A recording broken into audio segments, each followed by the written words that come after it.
bien, bonjour Elodie, merci d'avoir accepté mon invitation et d'être avec nous aujourd'hui pour parler délégation. Bonjour Marine, je suis ravie d'être là. Bienvenue sur le podcast. Est-ce que tu voudrais commencer par te présenter, nous dire un petit peu qui tu es, ce que tu fais? Ouais. Alors, donc je m'appelle Elodie, j'ai 39 ans et je suis coach professionnelle et formatrice pour les managers. Soit les D'accord. managers qui prennent un poste de manager pour la première fois, donc je les accompagne sur plusieurs mois, soit un manager qui est déjà lancé depuis un moment mais qui a une problématique particulière. Donc voilà, je suis lancée depuis un peu plus d'1 an. Ok. Et est-ce que tu peux nous dire comment t'en es arrivée à cette activité? Peut-être ce que tu faisais avant, en tout cas, qu'est-ce qui t'a amené à accompagner les managers? Ouais, bah, j'étais manager en fait, tout bêtement. Et comme beaucoup, j'ai été un peu balancée en tant que manager Mhm. comme ça.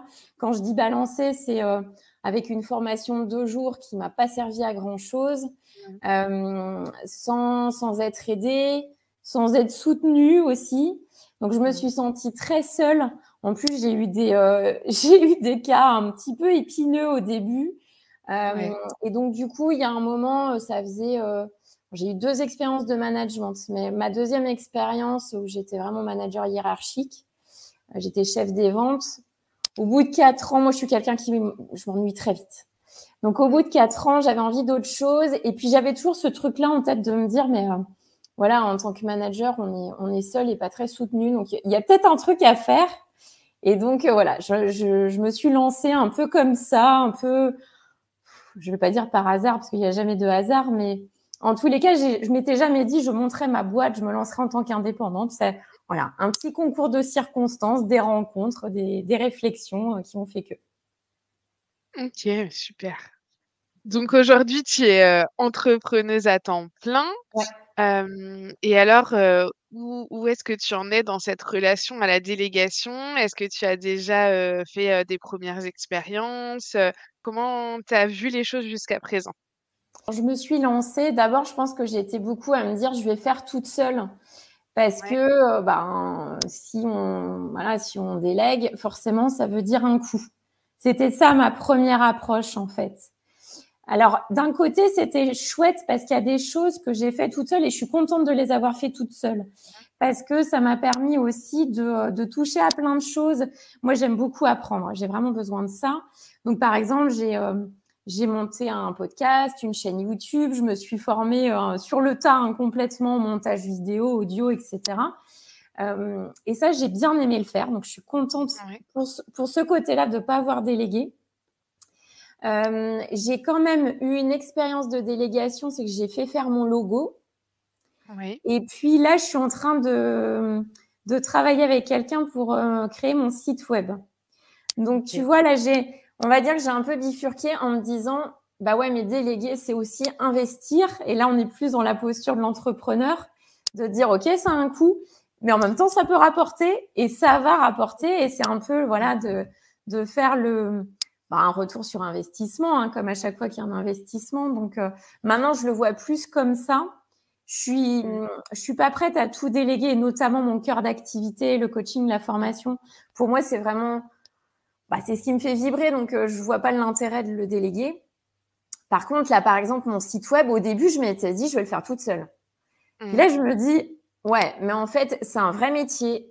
Il y a plein de choses, si on les fait mal, ça peut avoir des vraies conséquences. Donc là, tu vois, je suis en train d'évoluer vers, ouais, c'est bien de faire appel à quelqu'un qui maîtrise, parce qu'on peut pas tout maîtriser non plus. Et voilà, c'est un vrai Ouais. investissement pour mon activité. Mais rien que, en fait, dans le vocabulaire que tu utilises, il y a une vraie évolution et on le sent Mm. puisque dans tes premières phrases, tu parles bien de coût et maintenant Ouais. tu parles bien d'investissement. Et donc déjà, sur l'utilisation des mots, on voit qu'il y a eu une Mm. évolution dans ta posture entrepreneuriale et dans ta relation à la délégation. C'est vrai que c'est une discussion qu'on a eue, hein, quand on s'est rencontrés, le fait que tu ressentais pas du tout cette envie de déléguer, tu voulais, Ouais. plutôt faire par toi-même et ressentir la fierté de te dire: «Bah, c'est moi qui l'ai fait». Mm. Ce qui peut correspondre en fait à plein d'entrepreneurs aujourd'hui. peut-être ta particularité, c'est que tu ressentais beaucoup plus de fierté que de pression à devoir faire par toi-même. Tu Oui. ressentais pas forcément la pression que tout repose sur tes épaules, que tu dois absolument tout faire par toi-même. C'était plutôt un choix de ta part de te dire: «Non, j'ai envie de tester et de le faire par moi-même». Oui, c'est vrai. Alors après, peut-être précision, c'est que moi, j'ai fait une démission pour création d'entreprise et donc j'ai la chance d'avoir 2 ans de Pôle emploi, hein, clairement. Ouais. Donc ce qui me permet aussi alors même si 2 ans, honnêtement, ça passe très vite. Là, il me reste à peine 1 an et la pression, en vrai, elle commence à arriver. Mais ça permet quand même aussi de se dire: «OK, je prends le temps» et je trouve Ouais. que quand on devient entrepreneur, moi, je l'avais pas du tout anticipé, mais je trouve que ça remue beaucoup aussi, voilà, au Oui. niveau de nos peurs, nos blocages, et cetera. Donc quand il y a une évolution, moi, dans ma posture, en fait. Oui. Parce que quand j'ai commencé, j'étais encore, l'ex-salariée qui commence à monter sa boîte, mais j'étais pas encore entrepreneur et je dis pas que je le suis complètement encore aujourd'hui. Mais en tous les Oui. cas, c'est un chemin et je pense que ça prend du temps et voilà, ça explique aussi peut-être ce besoin au début de me dire bon allez, j'y vais pas à pas et puis on va voir. Mais ouais, je pense que ça dépend aussi des tempéraments, tout ça. Hein. Mais en même temps, ça rentre, vraiment très précisément dans ce que je dis souvent, quand on me demande, c'est quand le bon moment pour déléguer? Et souvent les personnes, elles me posent cette question en se disant: «Elle va me donner un chiffre d'affaires». Mmh. C'est ce à un peu à quoi on s'attend. Oui, il doit y avoir un moment clé, auquel, là, c'est bon, on peut déléguer. Alors qu'en fait et tu l'images hyper bien, le bon moment pour déléguer, c'est quand on est prêt à Oui. déléguer. Parce Mmh que si tu t'étais forcé à déléguer au début, tu l'aurais mal vécu parce que tu portais ça comme un coût. Donc ça mh. Ouais. c'était voilà, quelque chose qui était une charge, qui allait être difficile. Parce qu'un coût, c'est un coût financier, mais ça peut être aussi un coût qu'on porte de manière différente, Ouais, bien sûr. Mmh. psychologiquement et cetera. En tout cas, on sent bien que ça allait te coûter quelque chose, Mmh. de déléguer à ce moment-là. Alors que maintenant que tu as eu cette évolution, eh bien, voilà, la porte est ouverte. Alors, ça veut pas dire que tu vas déléguer à l'instant T où la porte s'est en tout cas, tu vas pouvoir envisager la délégation beaucoup plus sereinement, beaucoup de manière plus fluide et avec, plus d'entrain que lorsque c'était un coup et donc pour moi, c'est voilà, exactement la réponse à apporter. Quand est-ce que c'est le bon moment à déléguer? Ben, voilà, quand on est prêt et quand Ouais. on a intégré qu'en fait, bah, ça va nous apporter que du meilleur et ça va être un vrai investissement pour l'avenir Ouais, complètement. notre Mmh. entreprise. Mmh. Est-ce que, alors on a commencé un petit peu à l'évoquer, mais voilà, il y a des choses où tu es super contente de pas les avoir déléguées et de les avoir fait par toi-même, mais finalement, est-ce qu'aujourd'hui, un petit peu avec la prise de recul et le bilan que tu fais de ces derniers mois, il y a un moment où tu te dis: «Là, peut-être quand même j'ai fait une erreur, je me suis entêtée entre guillemets à vouloir le faire toute seule». Ça aurait été quand même vraiment pertinent qu'à ce moment-là, je comprenne qu'investir dans une délégation, ça m'aurait beaucoup aidée et finalement, ça a un petit peu un regret. Alors, je sais pas si on peut parler délégation, tu vas me dire, mais moi, c'est plus sur le côté. Tu évoquais tout à l'heure le fait de tout porter tout seul. Mmh. C'est une réalité quand on se lance en solopreneur. C'est vrai que d'un coup, il y a personne qui nous dit ce qu'on doit faire. Bien Alors, ce faire. qui est top d'un côté, parce que je pense que quand on se lance, c'est aussi parce qu'on a envie de cette liberté, cette autonomie, hein, bien sûr. Mais en même temps, c'est un côté hyper flippant et Mmh. parfois on tourne un peu tout seul en rond dans sa tête, même si on est entouré, etc. Et donc peut-être, si c'était à refaire, je pense que je je travaillerais avec quelqu'un, notamment sur la stratégie de communication, la Mmh. stratégie d'acquisition, de prospection. Alors, je sais pas si on peut dire vraiment complètement délégué, mais en tous les cas, à minima, d'avoir une espèce de collaboration, tu vois, avec quelqu'un qui pourrait me faire réfléchir et m'apporter son expertise, en fait. Parce que finalement, je me suis beaucoup entourée de gens un peu comme moi qui démarrent ou qui sont lancés depuis 1 ou 2 ans max, tu vois. Ce qui est génial parce qu'on partage les hauts et les bas, les galères comme les succès, etc. Donc, et ça, c'est important. Mais je pense que ce qui m'a manqué, c'est un regard un peu plus expérimenté, de dire, bah voilà, moi, je suis passée par là. oui, ce que tu expérimentes, je l'ai expérimenté aussi. Moi, je te conseille plutôt ça, ça et ça. Donc, une délégation, mais dans le sens plutôt conseil, tu vois. Pas faire à la place, parce que je trouve que le côté communication, alors c'est peut-être une croyance de ma part d'ailleurs, mais le côté communication et prospection, je trouve, quand on est sur un métier comme moi qui est vraiment basé sur moi, hein, enfin, c'est moi la coach, c'est moi la formatrice, donc je trouve ça difficile à déléguer, mais c'est peut-être une croyance. C'est très certainement une croyance. Ouais, sûrement, mais en tous les cas, c'est pas quelque chose que j'ai envie de faire. Aujourd'hui, Mmh mh. je dis pas demain, mais aujourd'hui, c'est pas quelque chose que j'ai envie de faire parce que je trouve que j'ai besoin, en tous les cas, moi, d'être en proximité par rapport à ça. Mais voilà, l'œil extérieur m'a sûrement manqué même, c'est sûr. Ouais, ouais. Bah, c'est vrai que là, on peut dire finalement qu'il y aurait, plusieurs typologies de métiers qui pourraient répondre à ce besoin d'accompagnement. Tu pourrais très bien travailler avec, un mentor, quelqu'un Mmh. d'expérimenté qui viendrait, t'accompagner et t'aider à te poser les bonnes questions. Mais finalement, n'importe quel expert va t'apporter ça, puisque lui, ben, effectivement, il va à qui tu vas déléguer certaines tâches, donc il va faire certaines choses pour toi, mais il Mmh. va et c'est tout l'avantage de la délégation. Ça, c'est vraiment tous les, entre guillemets, «petits avantages cachés». C'est-à-dire que quand tu travailles avec quelqu'un qui est expert dans son domaine, ben, forcément, il t'apporte aussi beaucoup de conseils, finalement, oui, de mentorat, c'est-à-dire de Mmh. te faire grandir, de te poser les bonnes questions, tout simplement parce que lui, il a besoin de ces réponses-là pour pouvoir travailler au quotidien. Mais c'est peut-être des questions que tu t'étais pas posées toi-même et d'avoir ce regard extérieur de quelqu'un qui n'est pas dans ton quotidien, qui n'est pas dans ton cœur de métier, va déjà t'apporter une énorme prise de recul sur, potentiellement des questions, que tu ne t'étais pas posées. Si on prend un exemple, si tu prends quelqu'un pour t'aider dans la rédaction de tes textes sur ton site internet, l'objectif c'est, la partie vraiment, marketing, pour que les textes soient impactants sur ton site.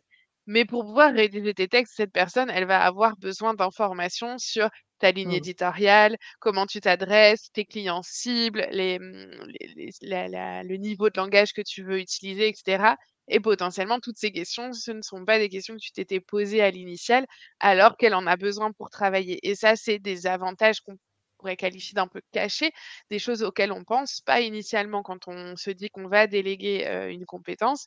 Et puis, c'est quand même tous les avantages qui en découlent parce que ça va te faire réfléchir intégralement à tous les autres aspects de ton quotidien, de ton métier, de ce que Mmh. tu mets en avant. Et ça quand même, c'est vraiment des choses, ultra importantes, hein, quand on est la tête dans le guidon et qu'on voilà, on est dans notre quotidien, on n'y pense pas forcément et on ne se les pose plus forcément ces questions-là. Peut-être qu'un un moment au tout début, on se les est posées un jour et puis en fait on reprend pas ce temps de mise à niveau, régulièrement. Oui, oui, il y a cette histoire-là. Et puis finalement, tu parlais de prise de recul, c'est beaucoup ça en fait. Ouais. Et tu vois, c'est marrant ce que tu es en train de me dire, c'est que en fait, je suis en train de me rendre compte que moi, c'est exactement ce que je fais avec mes clients, les managers en fait. Ouais. C'est-à-dire ils sont un peu pareils, c'est-à-dire qu'ils sont le nez dans le guidon dans leur réalité. Et finalement, il y a un moment, c'est vrai, quand on est manager, on prend pas suffisamment le temps de se dire, OK, Mmh. là, je me pose et je réfléchis un peu à tout ça. Quel manager je veux être, comment je veux gérer mon équipe, etc. Exactement. C'est un peu pareil, c'est qu'on se les pose au tout début, ou encore que pas toujours. Et Pas puis à un toujours. moment, on le perd. Et c'est vrai que moi, c'est ce que je fais. Hein. Vraiment, je dirais que c'est un peu la base de mon métier. Donc oui, c'est marrant ce parallèle. Oui, oui, tu as complètement raison. Mm. Ouais. Mais en même temps, c'est difficile, hein, de se prévoir ce temps-là, de se dire: «Attends, là, je sors de mon quotidien, Ouais. je vais prendre, 2 jours au calme pour réfléchir sur des choses qu'on pensait acquises et qu'on pensait ne plus avoir à travailler», et en même temps de faire ce travail-là tout seul sans avoir, un potentiel interlocuteur en face de nous pour nous poser des questions, pour nous aiguiller dans notre Mm. réflexion. Bon, c'est un travail qui, faut le dire, hein, peut être assez complexe, remettre en question les choses qu'on a Ouais. construites, ça demande quand même, de la force de travail, et c'est clairement plus facile quand on a quelqu'un en face qui vient nous chercher un petit peu, Oui, oui, mais c'est toute la force de tous les accompagnements. Alors moi, c'est vrai que je connais plus particulièrement le coaching qui répond vraiment à tout ça, mais il y a d'autres accompagnements qui sont très riches aussi. Et c'est vrai que voilà, il y a à la fois ce côté, je prends du recul et à la fois, j'ai quelqu'un qui est un peu mon miroir et qui me fait me poser des questions, qui me fait avancer parce que on est toujours aussi plus intelligent à deux que tout seul, hein, clairement. Donc, oui, oui, c'est vrai. Ouais. Et puis, alors, moi, c'est aussi ça, c'est quelque chose que je dis beaucoup, c'est que la délégation, ce n'est pas 1 + 1 = 2 et on arrive à un travail ensemble. C'est plutôt exponentiel parce que finalement, oui, on va se mettre à 2 à réfléchir à un sujet, mais on va aussi y ajouter nos prismes de référence qui sont Mmh. différents, nos expériences qui sont différentes, notre quotidien, nos exemples, tout ce qui nous nourrit, qui va venir se collapser et produire quelque chose qui est Ouais. finalement une troisième entité et en fait, c'est exponentiel, hein, plus on travaille avec, des prestataires, plus on va, venir s'enrichir de toutes ces relations-là et construire et avancer. Oui, c'est vrai ce que tu dis et puis il y a aussi la notion de quand tu, fais appel à quelqu'un, on va dire un expert, même si je suis pas très fan de ce mot, mais en tous les cas, quand tu fais appel à quelqu'un d'autre, cette personne, elle a d'autres clients, donc elle a d'autres Exactement, aussi, exemples, des références quelque part c'est ça. et finalement, lui, ça va lui faire appel à dire: «Ah tiens, ça me fait penser à un tel» et cetera Ouais. et je trouve que d'avoir aussi parfois des cas concrets, de dire: «Bah, tu vois, un tel ou une telle est déjà passé par là et ça s'est passé comme ça». C'est pas pour autant qu'on fera exactement la même chose, mais en tous les cas, ça Ça illustre et ouvre. ça nourrit la réflexion aussi. Ouais. Mmh, complètement, ouais. Alors maintenant qu'on a fait un peu le bilan de ce qui s'est passé jusqu'à présent pour toi, comment tu vois, là, les prochains mois ou peut-être la prochaine année? Comment tu vois ta délégation? Comment tu l'envisages, comment tu vas l'embrasser un peu cette délégation? Bah, écoute, là, le vrai gros projet, là, c'est mon site web, Mmh. parce que pour moi, ça arrive à un moment où, ça fait un peu plus d'un an que je suis lancée. J'ai des idées aujourd'hui que j'avais pas il y a un an. J'ai une Ouais, expérience que j'avais pas il y a un an aussi et tu vois, par exemple, ça, c'est, je suis contente d'avoir attendu, par exemple. On parlait du c'est quand le meilleur moment. Tu vois, je suis contente d'avoir attendu parce que si j'avais lancé mon site web il y a un an, j'aurais fait une one page parce qu'à l'époque, je m'étais vraiment, c'était vraiment focus coaching manager, point. ouais, Et en fait, il y a plein de choses qui sont venues se greffer ouais, parce que voilà, à force de rencontres, à force d'expérience, c'est voilà, il ça. y a d'autres idées qui ressortent. Et du coup, aujourd'hui, je me lance là-dedans en sachant que, voilà, que j'ai plusieurs axes de développement et que je vais les intégrer dans mon site. Et quand je te disais, pour moi, je le vois comme un investissement, Mmh. c'est vraiment parce que je me dis que j'ai envie de me servir. Ça sera vraiment un outil pour moi de prospection presque, même si j'aime pas ce mot-là non plus. Mais en tous les cas, d'attraction ou d'acquisition de clients, on va dire ça comme ça. Donc là, pour moi, c'est vraiment une grosse partie parce que c'est aussi un vrai investissement financier, hein, clairement. Donc pour moi, c'est vraiment la grosse partie de délégation là pour le moment, pour les mois qui viennent, parce que je me dis ok, il va y avoir, c'est un vrai investissement, mais qui va m'apporter aussi, voilà, j'espère en tous les cas un vrai trafic et puis des clients pour les mois à venir, quoi. Donc c'est vraiment, je suis vraiment focus là-dessus pour l'instant. Ça marche. Donc là, c'est le gros projet et tu te fais accompagner par une personne, qui touche, tous les domaines, du site internet ou est-ce que tu t'es constitué une petite, on va dire équipe, qui a, chacun sa spécialité et que tu fais travailler ensemble? Non, là c'est vraiment une personne et je sais pas encore ce que je vais lui confier ou pas. En fait, ce que je lui ai D'accord. demandé, parce qu'en fait moi site web j'y connais rien clairement.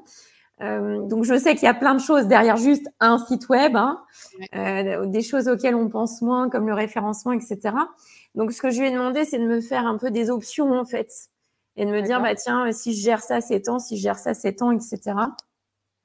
Et puis j'irai piocher un peu, mais je pense que ça prend un temps dingue. Je pense que c'est vraiment quelque chose qui doit être très construit et très réfléchi. Et là, je le vois déjà, tu vois, quand tu disais la personne, elle va te faire te poser des questions. C'est ça. Là, elle a commencé par me dire, c'est qui tes personas? Tu me les réécris. Euh, quel besoin de réassurance ils ont chacun? Quelle ambiance tu veux avoir sur ton site? Quel ton?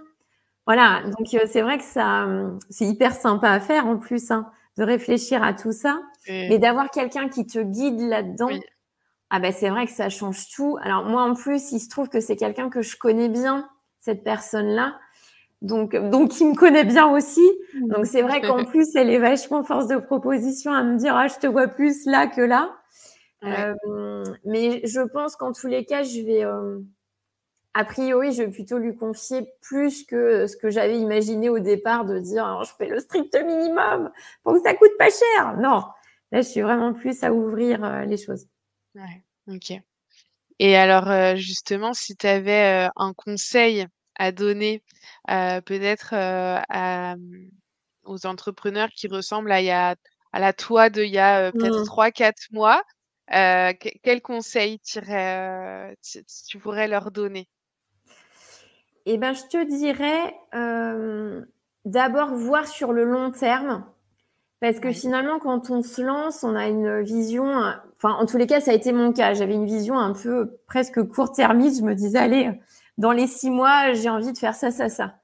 Et je pense qu'il faut voir un petit peu plus loin. Je te dis ça, par exemple, par rapport à la création de mon logo. Je te disais que je l'ai mmh, délégué dès le départ. Je regrette pas du tout de l'avoir fait, mais par contre, je regrette de pas y avoir mis plus de choses. C'est-à-dire, je suis ouais, restée que sur le logo. mmh, Mais alors finalement, j'avais rien du tout comme élément d'identité visuelle au-delà du logo. Ce qui en fait est hyper pénalisant parce que ne serait-ce que quand tu communiques sur les réseaux, quand tu mmh, commences à te créer ta présentation, une présentation, tu vois, PDF par exemple ou autre, tu te mets sur Canva, etc. Ah bah super, tu as ton logo, mais tu que ça en fait. Donc mmh, le conseil, ce serait vraiment de se dire, je vois plus loin et plus large en fait, de pas se mettre que dans son petit truc. Là, j'ai besoin de ça à l'instant T. Et ouvrir un peu, de se dire, OK, de quoi j'aurais besoin potentiellement, peut-être pas tout de suite, mais peut-être dans 6 mois, j'en aurais besoin. mmh, Et la deuxième chose, je dirais de pas prendre forcément le moins cher. Parce que c'est un peu ce que j'ai fait. Et finalement, tu vite coincé, en fait, hein. C'est-à-dire que, c'est toujours pareil, on en a pour son argent, hein. Donc finalement, ce serait dès le départ de voir ça. En fait, on en revient à ce qu'on disait tout à l'heure. Dès le départ, de voir ça comme un investissement, de se dire, OK, je m'octroie ça parce que ça va m'apporter ça, ça, ça et ça. mmh, Et donc, je mégote pas. Alors, je dis pas non plus qu'il faut prendre le plus cher, il faut prendre, voilà, on va dire le bon rapport qualité-prix. mmh, Mais en tous les cas, d'ouvrir plus que ce qu'on pense au tout début. mmh, mmh.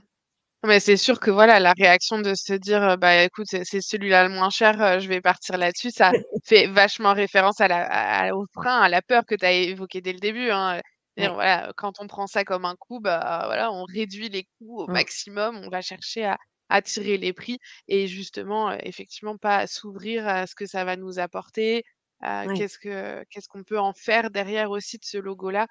Et effectivement d'écouter finalement l'expert qui est en face de nous et je suppose que, les graphistes, que tu avais contactés pour faire tes logos, ils t'avaient conseillé de faire une charte graphique complète avec, pas qu'un logo simple, mais avec des petites, des ajustements, certains peut-être en noir et blanc, en couleur, enfin en tout cas des déclinaisons, voilà le mot que je cherchais pour, pouvoir l'utiliser dans tous les cas avec un univers qui va autour et c'est vrai que, bah, des fois écouter l'expert qu'on a en face, c'est aussi admettre qu'il est pas en train d'essayer de nous surcharger et de nous survendre des Mmh. devis, mais parce qu'il sait qu'en fait on va avoir ce besoin-là qui va arriver, tout de suite après et que, bah, c'est, dommage de s'en priver et de se retrouver pénalisé parce que, bah, effectivement, il nous manque une partie des infos, utilisables derrière.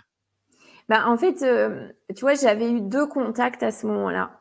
Mmh. J'avais eu, la fille d'une amie, celle que j'ai prise finalement, qui était, quelqu'un qui démarrait en fait, qui était en Ouais. lancement aussi, tu vois? Qui m'a pas forcément conseillée pour le coup, Mmh. mais qui était forcément moins cher. Et j'avais quelqu'un qui était lancé depuis beaucoup plus longtemps et qui lui effectivement m'avait, alors lui, c'était vraiment le tout, c'est-à-dire il y avait l'identité visuelle, mais il y avait aussi le site web, il y avait vraiment tout. Ouais. Et du coup, je pense que d'un côté, finalement, bon, il y avait le côté un peu, en plus, c'est la fille d'une amie. Il y avait le côté, elle se lance, c'est sympa d'accompagner quelqu'un qui se lance et en plus, c'est pas cher. Et de l'autre côté, j'avais finalement un peu too much le gars qui me propose un peu Ouais. trop de choses.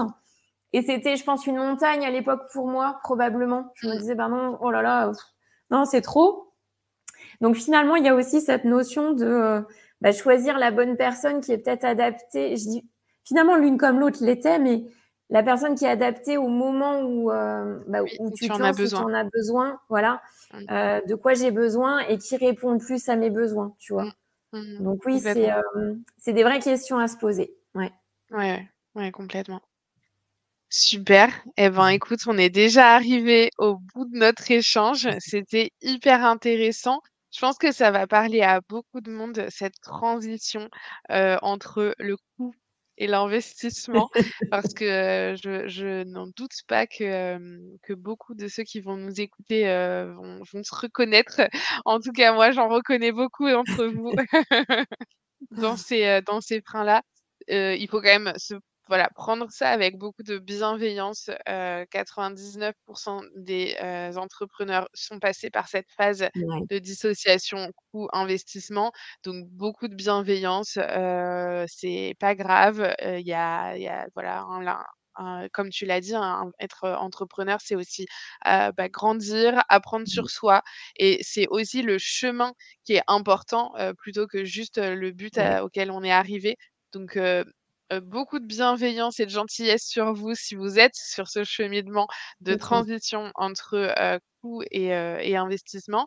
Et puis, enfin, sans vouloir faire peur à personne, en général, une fois qu'on a levé un blocage, il en apparaît un autre. Donc en fait, de nouveau, c'est plutôt le Mmh. chemin qu'on parcourt quand on est entrepreneur d'apprendre à se connaître, d'apprendre à évoluer, d'apprendre à grandir, qui est intéressant et plutôt que juste, le finish, là où on est arrivé, à la fin. Donc voilà, beaucoup, beaucoup, beaucoup de bienveillance, sur, toutes les étapes que vous avez encore à franchir et Mmh. clairement, on n'est pas seul. Ouais, c'est très juste ce que tu dis et je pense que ça serait intéressant de le savoir dès le début quand on démarre, mais après, ça fait partie du chemin aussi, je pense. On Je trouve qu'on est beaucoup dans la culpabilité. Moi, je l'ai été beaucoup à me dire: «Oh, bah, ça, j'aurais dû le faire plus tôt, ça, j'aurais dû le faire différemment et puis je devrais être plus avancée» et cetera. Et je trouve que c'est très juste ce que tu dis, c'est d'essayer d'être vraiment bienveillant envers soi-même parce qu'en vrai, il y a plein de gens qui se lanceraient pas dans Mmh. l'entrepreneuriat. Donc déjà de se lancer, c'est un vrai pas et c'est beau. Et puis après, bah oui, on a des galères, oui, voilà, on rencontre des obstacles, mais en même temps, c'est un chemin d'évolution qui est assez fou. Oui. Donc ouais, ouais, faut Oui, aussi oui et mesurer puis, le chemin parcouru. Exactement et puis il faut Mmh, aussi se dire que c'est des sujets sur lesquels on parle pas forcément beaucoup, donc on se rend peut-être pas compte, que, les gens qui nous entourent, soit ont traversé les mêmes cheminements, soit sont en train de le ouais, faire, enfin voilà. Donc il faut aussi être, encore une fois dans la bienveillance de savoir s'écouter et je vais le redire, comme je te l'ai dit tout à l'heure, mais en fait le bon moment pour déléguer, c'est quand on est prêt et de la même façon, ouais. voilà, le bon moment pour travailler sur ces transitions-là, c'est quand on est prêt. Ça sert à rien de se forcer et de se dire: «Non mais là, moi je démarre, je viens d'écouter l'épisode avec Élodie, elle a réussi à transformer coût en investissement, donc demain il faut que je le fasse». Non! Mmh. Prenez Ouais, le temps, il faut que chaque transition, ait le temps aussi de prendre sa place, dans notre quotidien et ouais, tout vient à point qui sait, un ouais. peu travailler aussi, hein, faut pas faire que attendre, mais Ouais, ouais, complètement. Eh ben, un grand merci à toi d'avoir, partagé ton expérience, ici aujourd'hui, et puis, ben, j'espère, avoir de tes nouvelles bientôt, et voir ce beau site internet, sortir, j'espère que tu penseras à moi et que tu me l'enverras. Ouais, avec plaisir. Merci beaucoup Marine. Très belle journée à toi, à bientôt Élodie. À bientôt.